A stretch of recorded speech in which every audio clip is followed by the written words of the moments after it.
implemented in the pre-assembly and assembly lines of pants here in the factory.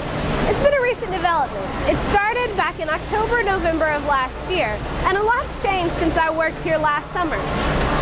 Right here, we're in our traditional line of pants, and you can see 4 operators, 1, 2, 3, and 4, doing the same process that's going to be happening in our lean manufacturing line. But here, they take up a lot more space, and the flow is not quite as continuous. This marks the start of our pre-assembly lean manufacturing line. When the material arrives from the section of fronts and backs to the lady right here on the end, she starts the process, and she splits the work that she does 50-50 between this side to the left and to the right. The material then goes through these 2 people and ends right here, and a single distributor moves it to the next section of the line. But there are fewer people here doing the same amount of work than what happens in our traditional line. The flow is uninterrupted. The people are seated next to each other so that the material can just be passed off to the side and the next person can take it one piece by one piece. Normally in our traditional lines, material goes through in packets, bundles of 12 usually.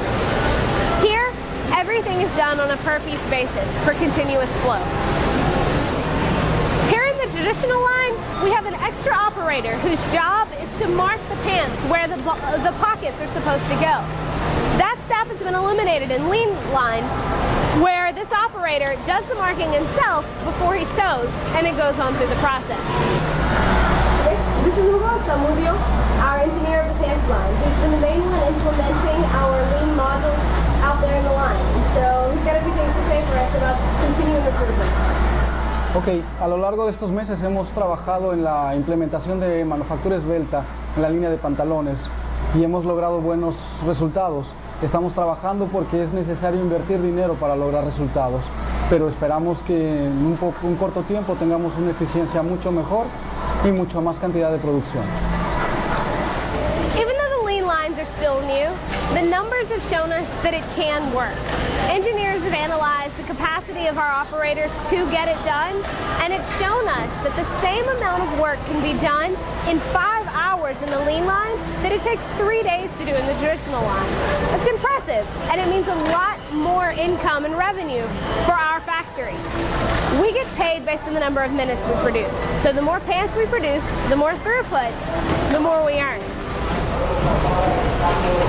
The time that it takes for an operator to change the thread on a machine is time spent not working.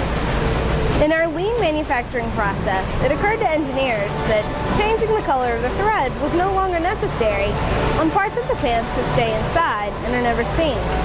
So for that reason, we managed to eliminate this step of the process in our lean line. An important function of lean manufacturing is the cross-training that takes place. This operator is trained to do not just one operation, but 2, saving the steps that's happening over here by multiple operators. She does it herself. She takes the fabric, sews one thing on the pants, and moves that same piece of pant over here to sew the next thing. It's eliminating the extra time picking up and setting down, picking up and setting down that normally happens with the packets of fabric in a traditional line. Cross-training has its benefits when operators can do more than one function, but it also has its limitations and its dangers. If one operator is absent, it messes up things for the entire line as fabric and pieces of the pants accumulate here. It takes a while to get a new operator in and trained to do the same thing since there's so much to train them to do.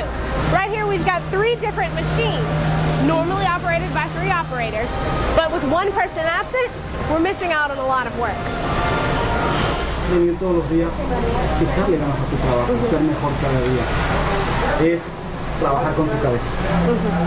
One of the things is that, like they have informative meetings, they talk about these things, but one of the big things is that there's not work. A lot of these people come from tiny towns where there aren't other jobs. And so here you have a job, but we've got to find other ways to do things. A lot of maquiladoras are closing in Yucatan. So if we want to survive, we've got to be the best.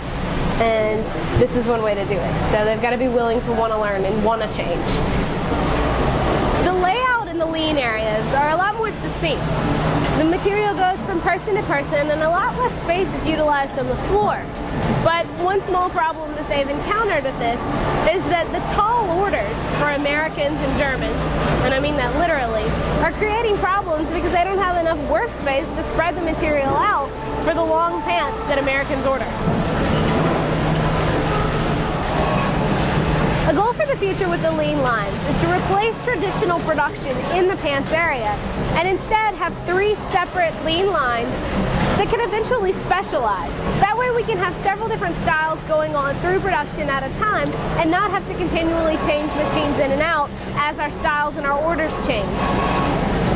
One thing that this can mean for us in the pants line is that we'll need less operators, since operators are doing multi-functions, but we'll need more machinery because machines won't be being used 100% of the time.